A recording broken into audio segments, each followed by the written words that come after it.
Allah mengatakan, wa wassaynal insana biwalidayhi ihsana. Kata Allah, kami mewasiatkan kepada manusia, memerintahkan kepada manusia agar berbuat baik kepada kedua orang tuanya. Jadi yang nyuruh antum berbuat baik itu bukan paman antum, bukan ustaz, tapi Allah. Allah perintahkan kepada kita untuk berbuat baik sama orang tua, walaupun orang tua antum kafir.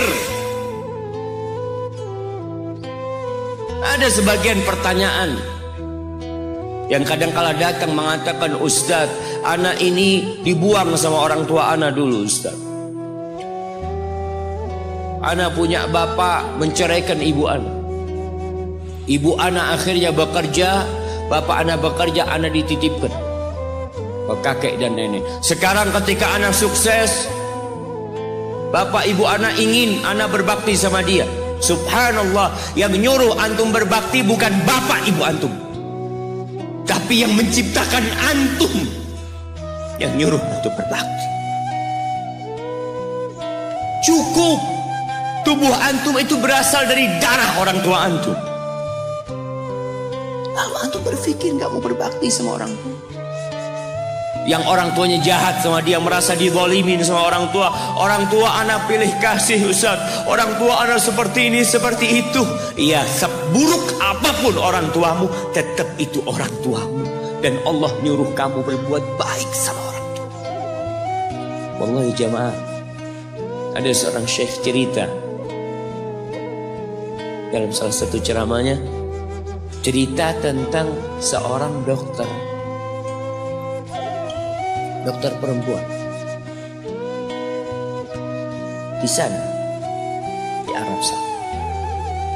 Ada seorang anak lelaki bawa ibunya masuk ke dokter ini. Subhanallah, ibunya ini gila. Anak-anak muda belum nikah, dia bawa ibu. Nanti ibunya tersenyum sendiri, ketawa sendiri. Masuk ke ruang dokter itu, mejanya dokter diputerin sama ibunya. Anaknya minta maaf, ya dok, kata dia, sekali-kali nanti ngeliat di televisi dokter itu ada gambarnya Ka'bah. Ibunya ngomong, nak, kau bukan nak ngomong, kamu bohong, mat kau bohong sama ibu. Katanya mau dibawa umroh ibu, kata dia.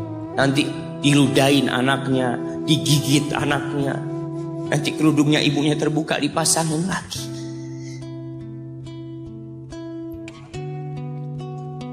Itu dokter tanya sama anaknya, ini siapa? Ibu anak, katanya.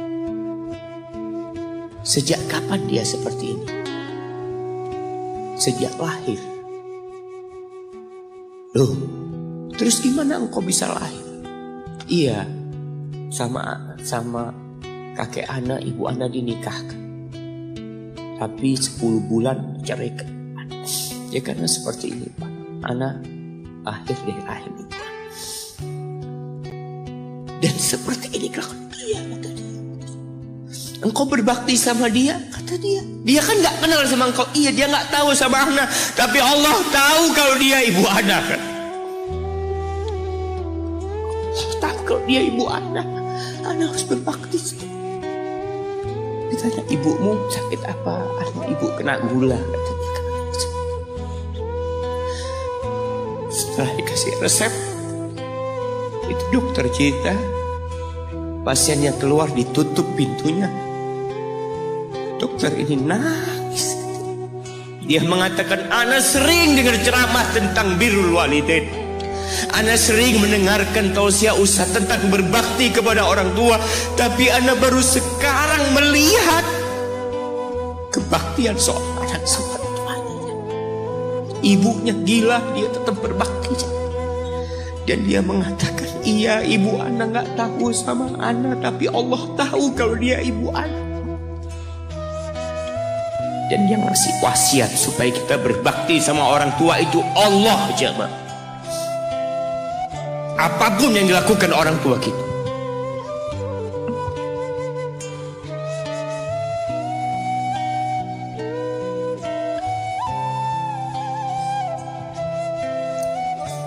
apalagi ibu. Allah katakan hamalat ummuhu kurha wa wada'athu kurha. Ibu kita hamil kita itu dalam kondisi yang sulit.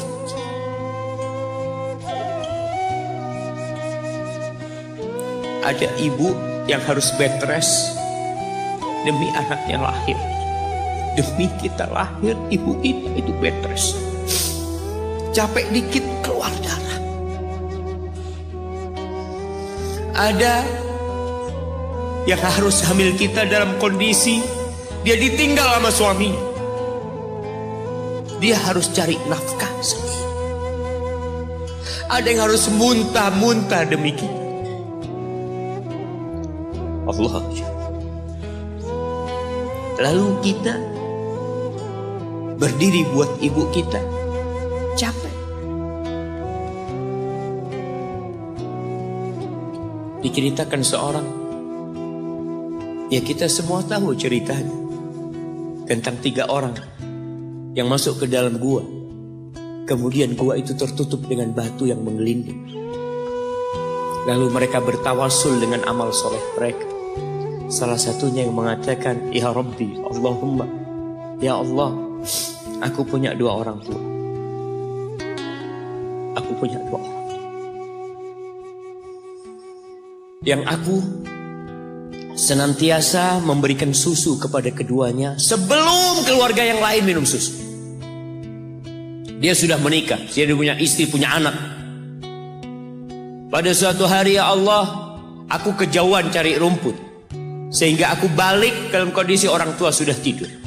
Maka aku pereskan susu buat keduanya, ya Allah. Allah tahu, tapi dia mau cerita sama Allah. Dia ingin tawasul dengan amal soleh dia. Lalu aku taruh di wadah. Aku datang ke bapak ibuku, mereka tidur. Maka aku berdiri di hadapan kedua. Jamaah, bukankah bisa dia taruh di sebelah meja ibunya susu itu? Dia ambilkan meja, taruh di sana, dia bisa tidur. Dia sudah berbakti sama orang tuanya dengan seperti itu. Tapi anak ini tidak. Aku berdiri, ya Allah, aku gak ingin membangunkan keduanya. Dan aku terus berdiri, aku pegang itu susunya. Sampai mau subuh bangun, aku serahkan kepada kedua. Anak-anaknya nangis minta susu. Kata dia, lah, sampai bapak ibu aku minum. Kalian jangan minum. Kita kadang-kala sudah menikah lebih peduli sama istri kita, lebih peduli sama anak-anak kita. Nggak ada hadis yang mengatakan anak itu pintu surga, jemaah. Yang ada itu orang tua pintu surga. Kita peduli sama anak-anak kita. Beli oleh-oleh buat istrinya. Ditelepon istrinya mau apa, kepingin apa. Pernahkah engkau telepon ibumu? Tanya, Umi kepingin apa, Umi? Ana lagi dalam perjalanan, Umi. Jamaah, itu anak, Masya Allah, dia berdiri. Kenapa dia kuat, jamaah? Karena dia tahu Allah yang nyuruh dia berbakti. Mungkin tidak ada yang melihat berdirinya dia, tapi Nabi ceritakan berdirinya dia. Dari malam jamaah sampai pagi, berapa jam dia ingat, ibuku hamil aku 9 bulan. Capek. Ana semakin tahu dengan tugas besar seorang ibu dan pengorbanan seorang ibu. Setelah Ana menikah, setelah Ana tahu bagaimana istri Ana hamil, ketika dia harus tidur gak enak, makan muntah aja, Ana melihat istri Ana sampai lemes dia. Ana ingat begini ibu Ana hamil. Lalu kita lupanya, mah. Kita sok sukses, mungkin engkau lebih sukses dari orang tua. Tapi kalau nggak ada bapak ibu, engkau nggak akan pernah lahir di muka. Allah ceritakan ibunya hamil dia. Wa wada'athu kurha, dan melahirkannya dalam kondisi sulit. Kadangkala perut ibu kita itu disobek demi kita keluar dari perut ibu kita. Antum meninggalkan luka di ibu. Itu dijahit. Kalau antum anak ketiga, Allahu Akbar, berapa kali dibelah perut ibu kita coba. Tubuhnya jadi jelek gara-gara kita. Tapi dia gak peduli, yang penting antum lahir dengan selamat. Kalau ibu kita dikasih pilihan, ini gak bisa diselamatkan Tuhan, salah satunya akan meninggal dulu. Kira-kira apa kata ibu antum? Iya, gak apa-apa dok, selamatkan bayinya dok. Gak apa-apa dok, biar dia lahir dok. Subhanallah. Berapa banyak ibu yang meninggal dunia ketika dia melahirkan anak. Wa hamluhu wa fisaluhu 30 syahra. Hamilnya dan menyusuinya itu 30 bulan. Artinya bukan ketika antum lahir selesai lelahnya ibu kita. Memang ketika antum lahir dengan selamat, Allahu Akbar, ibu itu lupa dengan rasa sakit dia 9 bulan. Ibu itu lupa dengan jeritan dia mengeluarkan kita ketika kesakitan. Itu lupa. Dia tersenyum, dia bawa anaknya, ditaruh di dadanya. Allahu Akbar. Kalaupun ada air mata yang menetes, itu air mata kebahagiaan orang tua dengan hadirnya kita di muka bumi ini. Lalu kita bisa berjalan. Kita nggak bisa apa-apa lahir. Allah rekam kebaikan ibu kita. Kita disusui sih.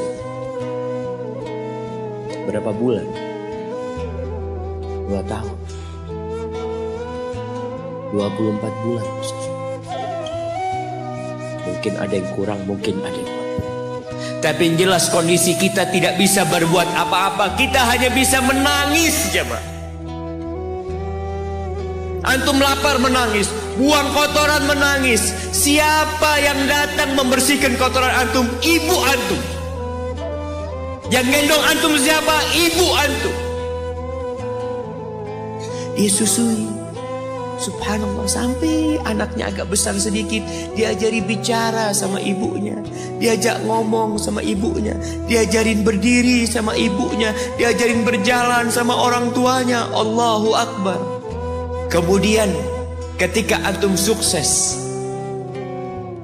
antum berangkat ke luar negeri, antum berangkat ke luar kota, meninggalkan kedua orang tua antum, boleh, asalkan dengan ridho orang tua antum.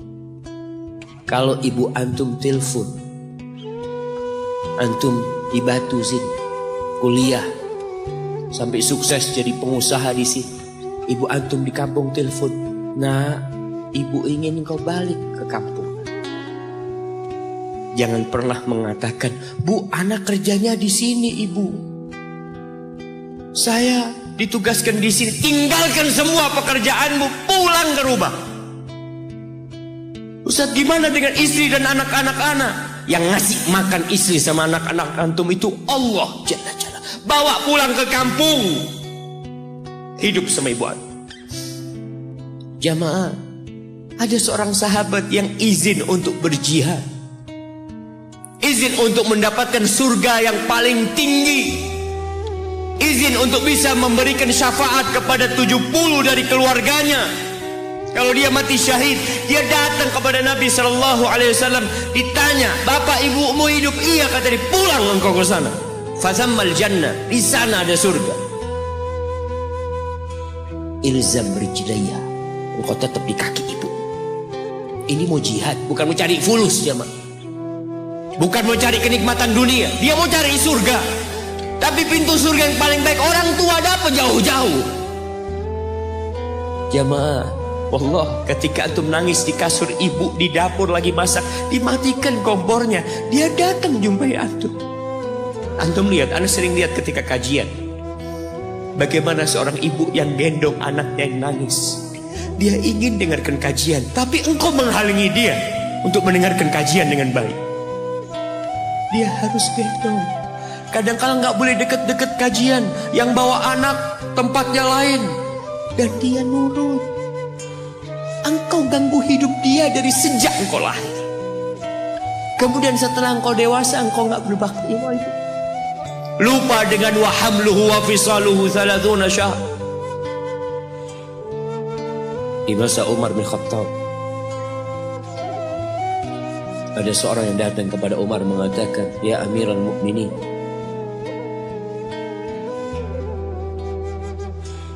aku ini jadi kendaraan buat ibu. Aku ini yang membersihkan kotoran ibu, dan aku palingkan wajah. Ibuku sudah lumpuh, gak bisa apa. Dan aku berusaha untuk berbakti sama ibu. Aturani qad jazaitu. Gimana menurut? Apakah aku sudah balas kebaikan ibu?" Kata Umar, "La." Enggak, belum. "Ya Amirul Mukminin, bukankah aku sekarang ini telah berbuat kepada ibuku seperti ibuku berbuat kepadaku waktu aku kecil?" Artinya sama pekerjaannya sekarang ini. Aku yang menyuapin ibuku, aku yang membersihkan ibuku, yang mengantarkan dia ke kamar mandi. Semua yang pernah dilakukan ibuku, kira-kira sudah aku lakukan semua sekarang.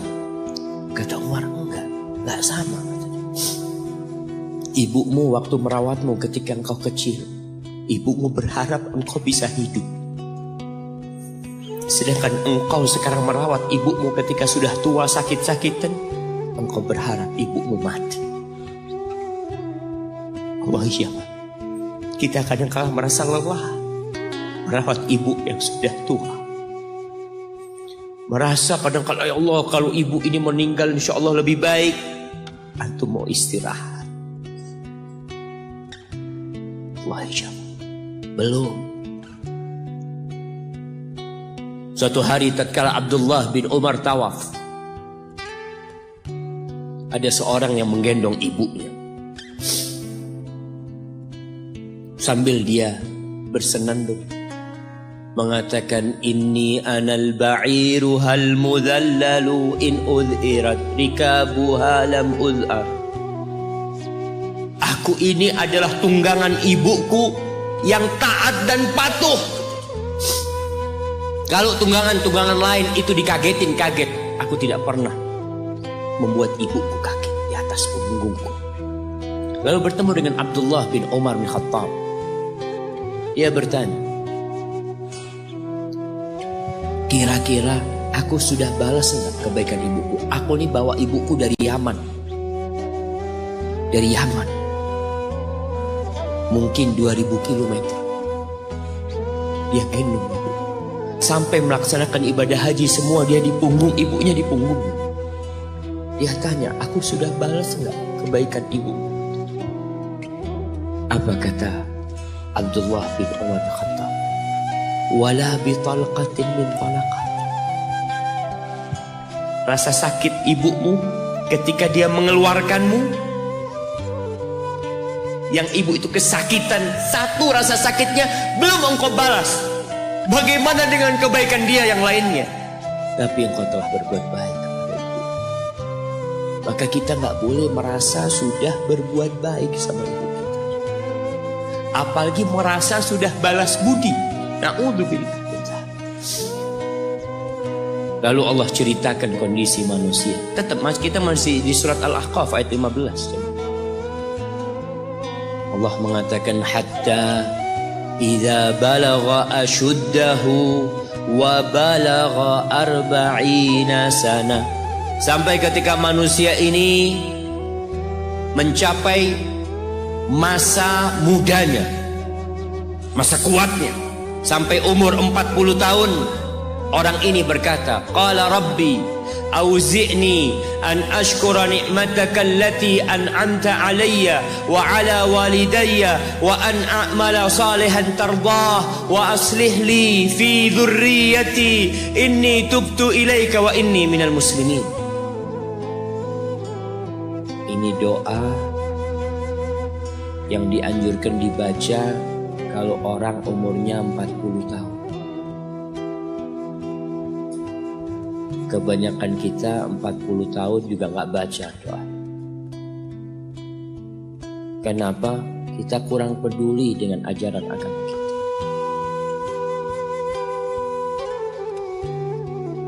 Ada istilah yang mengatakan hidup itu dimulai dari umur 40 tahun. Iya, para nabi itu diutus ketika umur 40 tahun. Tapi 40 tahun pakai hitungan hijriyah.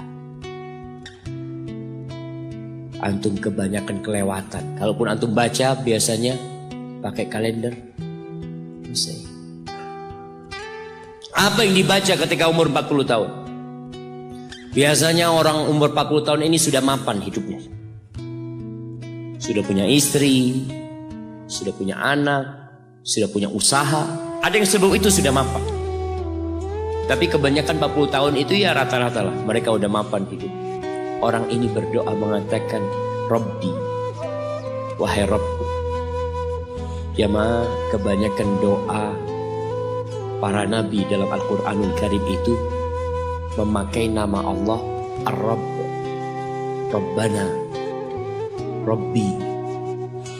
Para ulama menjelaskan karena kalimat Rabb ini menunjukkan kalau antum itu milik Allah. Rabbi, Engkau yang memiliki aku. Engkau yang memiliki segala-galanya. Auzi'ni an ashkura ni'mataka allati an'amta alayya. Bantulah hamba ya Allah untuk mensyukuri nikmat yang kau berikan kepada hamba wa ala walidayya, dan kepada kedua orang tua hamba. Ingat dia sama orang tua. Ingat. Kebanyakan orang lupa nih, dalam Islam umur 40 tahun harus lebih ingat sama orang. Jamaah, kalau antum jenderal bintang 4, kalau antum seorang gubernur atau seorang raja atau seorang presiden pun, ketika antum berhadapan sama bapak ibu antum, pangkat antum tetap anak. Mungkin orang tua antum gak lulus SD, mungkin gak pernah mengenyam bangku kuliah, antum mungkin dokter, mungkin profesor. Orang yang dihormatin orang, jangan minta penghormatan dari bapak dan ibumu. Engkau yang harus menghormatin keduanya. Maka diingatkan orang umur 40 tahun, ingat sama orang tua. Antum lihat di mana antum campakkan orang tua antum, di mana antum tinggalkan orang tua antum. Ridallah fi ridal walidain. Keridhaan Allah bergantung kepada keridhaan orang tua kita. Wa sukhtullah fi sukhtil walidain. Dan kemurkaan Allah bergantung dengan kemurkaan kedua orang tua kita. Wa an a'mala salihan tardah. Bantulah hamba untuk beramal soleh yang kau ridhai. Wa aslih li fi dzurriyyati. Dan perbaiki aku di anak keturunanku ya Allah. Jamaah, balasan untuk orang yang berbakti kepada orang tuanya kontan Allah bayar di dunia sebelum di akhirat. Balasan buat orang yang durhaka sama orang tuanya kontan nih dibayar di dunia sebelum di akhirat. Ma min dzambin ahaqqu an yu'ajjilallahu lahul uquba fid dunya ma'a ma yudakhiru lahu fil akhirah minal baghi wa qati'atir rahim wa fi riwayah wal uquq. Tidak ada dosa yang lebih pantas untuk dibalas di dunia sebelum di akhirat nanti daripada kezaliman dan kedurhakaan kepada orang tua. Jadi kalau bicara berbakti sama orang tua, itu bukan kita ngasih tahu sama anak kita, nah kamu harus berbakti sama orang tua, nah kamu harus seperti ini pada orang tua. Nggak perlu. Anak-anak itu perlu contoh dari bapak dan ibu. Berikan contoh, dia akan berbakti. Ingat seorang anak yang dia tinggal sama bapaknya. Bapaknya tinggal sama dia. Bahasanya bapaknya tinggal sama dia. Berarti bapaknya ikut dia. Bukan dia yang ikut bapaknya. Sudah tua bapak. Istrinya kurang suka sama bapak. Ya udah tua ngerepotin. Akhirnya istrinya usul, gimana kalau bapak ditaruh di atap. Jadi rumah itu ada atap, ada kamar biasanya di sana di Arab sana.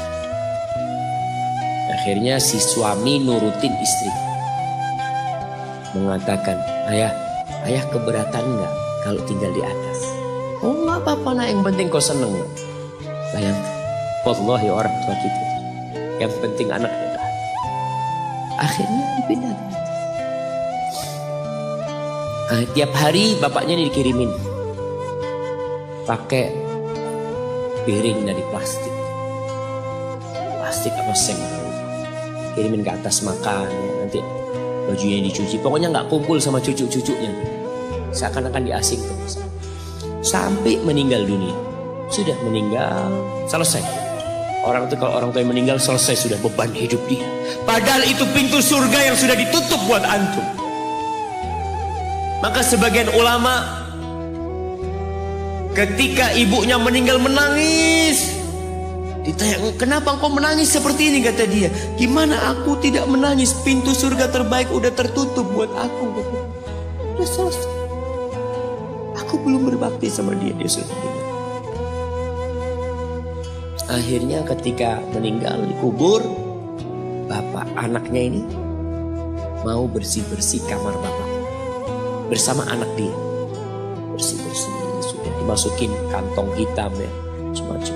Ketika piring tempat anaknya ini ngirim makanan buat bapaknya, mungkin cucunya juga ngirim buat bapaknya, mau dibuang, kata anaknya, ayah jangan ayah, buat aku ayah.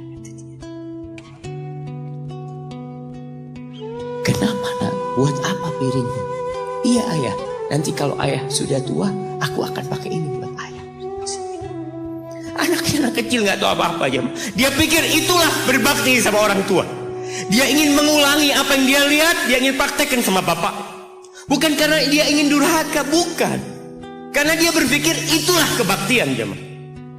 Ketika si anak ini melihat anaknya mengatakan itu, dia nangis dia jemaah. Dia ciumin baju bapaknya yang ada di sana. Selesai sudah jemaah. Selesai. Pintu surga itu sudah ditutup buat antum. Maka nggak perlu antum kasih ceramah anak antum tentang berbakti. Antum minta sama Allah, perbaikin di anak keturunanku ya Allah. Iya. Agar mereka berbakti, bermanfaat buat kedua orang tuanya, buat negeri ini, buat agamanya. Tapi tidak hanya dengan omongan. Kalau seorang ayah suka duduk sama ibunya, pincetin kaki ibunya. Antum suka ambilin sandal buat bapak antum. Kadangkala kan orang kalau pakai sandal masuk rumah itu sandalnya ngadep ke rumah. Antum suka belokin. Antum keluar dari masjid, sandal bapak antum lurusin. Antum gak usah suruh anak antum melakukan itu sama antum. Dia akan lakukan itu sendiri. Birrul walidain, berbakti kepada ibu khusus. Itu bukan ceramah yang disampaikan. Bukan pidato yang disampaikan oleh seorang orator. Enggak.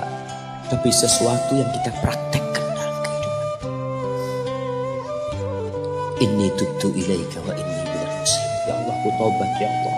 Aku mohon ampun kepadamu. Aku termasuk orang-orang yang bersalah diri. Jamaah, man ahqun nas bi husni sahabat. Siapakah manusia yang paling pantas mendapatkan kedekatan kita sama dia? Sahabati. Bukan hanya servis dari kita, tapi pendampingan dari kita. Kita lebih sering duduk sama sahib-sahib kita. Ini ketika sahabat bertanya, siapa ya Rasulullah SAW? Qala ummu, ibumu. Qultu thumma man? Setelah ibu siapa? Ummuka, ibumu lagi. Qultu thumma man ya Rasulullah? Iya, aku tahu ibu. Kemudian ibumu lagi. Qultu thumma man? Thumma abuk, baru bapakmu, baru orang yang dekat lainnya. Bayangkan Rasulullah SAW ya, sampaikan ini kepada ya aktivis gender yang mengharapkan persamaan lelaki dengan wanita. Di dalam agama kita wanita diletakkan 3 kali di atas laki-laki dalam kebaktian. Bukan sama bapak, tidak. Maka bapak jangan pernah iri ketika melihat anaknya lebih cinta sama ibunya, lebih berbakti sama ibunya, karena itu syariat Allah Jalla Jalaluh.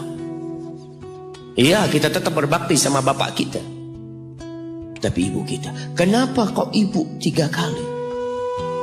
Bapak tidak ikut hamil. Rasa lelah ibu tidak pernah dirasakan bapak. Bapak tidak ikut melahirkan. Dia tidak pernah merasakan rasa sakit melahirkan. Bapak tidak pernah menyusui. 3 ini pekerjaan ibu. Sehingga ibu dikasih tempat yang lebih tinggi sama. Bihusni sahabati.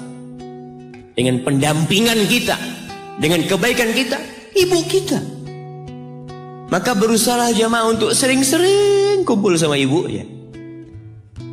Tadi kalau antum keluar kota, masya Allah jamaah, anda bertemu dengan seorang lelaki yang sudah tua, dia hampir 60-an. Ketemu di pesawat dari Jember ke Surabaya. Dia datang, dia cium tangan anak ngomong, "Afwan," kata dia, "anak yang lebih pantas cium tangan antum." Anak ngomong. Dia cerita, "Ustaz, anak itu sering dengar ceramah Ustaz, tapi nggak peduli. Sampai suatu hari anak dapat kiriman video tentang berbakti sama ibu. Anak punya ibu sudah 70 tahun, ada di Jember. Anak kerja di Jakarta. Anak ingin ibu ke Jakarta, ibu nggak tahan, ibu minta. Anak minta ridhonya, ibu ridho, anak tetap kerja di Jakarta. Anak dulu pulang Ustaz, ya kalau ada acara, ada yang menikah, Idul Fitri itu dah pulang. Tapi sekarang sejak anak mendengar ceramah Ustaz tentang berbakti sama ibu, anak sebulan 3 kali pulang ke Jember. Duit bisa dicari, tapi ibu kalau mati, antum akan menyesal. Antum gak bakal ketemu lagi. Akan datang satu saat antum hanya ingin melihat wajah ibu antum. 3 kali di jamaah. Jangan takut duit antum habis untuk berbakti sama ibu. Jangan berpikir kalau uang untuk beli tiket terus Ustaz habis, ya Allah, antum nggak percaya sama Allah. Rasul sallallahu alaihi wasallam mengatakan, "Man ahabba ayyubsata lahu fi rizqih wa yunsa lahu fi athari falyasil rahimah."